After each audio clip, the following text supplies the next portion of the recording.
right, today we are beginning a course in Calculus 1. It is April 2020. University is closed because of the COVID-19 scare, and here we are making these videos that were never intended to be made. One day we hope to be back in the classroom, but for now, this is what we have. So today we begin, and the topic for today's lecture discussion is composition of functions, a very simple review of a very simple pre-calculus topic. Okay, so let's get right to it. F of g of x, which you will sometimes see written in this notation, right? But I never use that, so I don't even want to leave it out there. F of g of x is a function of a function known as a composite function. The process of combining functions in this manner is called composition. And composition is not limited to two functions. Later on in the course, when we get to the chain rule in differentiation, we will be differentiating functions that are composites of 3 or 4 or more individual functions. But right now, just to introduce the topic, let's take a look at just 2 or at most 3. Let's take a couple of examples here. So let's take 3 functions, an f of x, a g of x, and an h of x. And we'll let our f of x be x squared plus 1.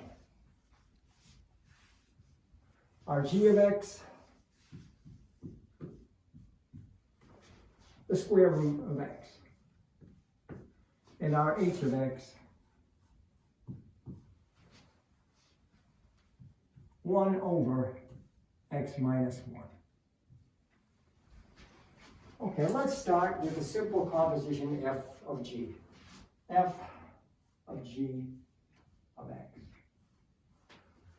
When you're evaluating composite functions, the evaluation should be done from the inside out. The inside function is the g of x. So we'll start with that. F of g of x is f of the square root of x. Now, what does the f function do to whatever you put into it? The f function takes whatever you put into it, squares it, and then adds 1. So f of the square root of x takes the square root of x, squares it, and adds 1. And there's f of g of x. Now let's take g of f of x. Well, g of f of x, again, we evaluate from the inside out. G of f of x is g of x squared plus 1.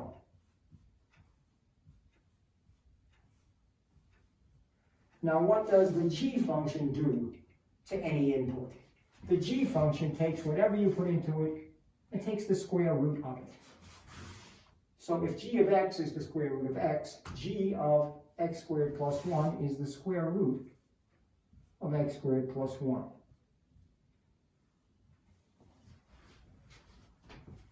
These are not the same. Many who are watching this, many in my classes, will think that the square root of x squared plus 1 is x plus 1. Please remember that the square root of a sum is not the sum of the individual square roots. Again, these are not the same. And that is something to remember. Composition, when the order is changed, generally will not yield the same result. There is a notable exception to that, and we will cover that in another section. Okay, now let's take a composition of all 3 functions. F of g of h of x. Well, again, from the inside out, that's f of g of 1 over x minus 1. 1 over x minus 1.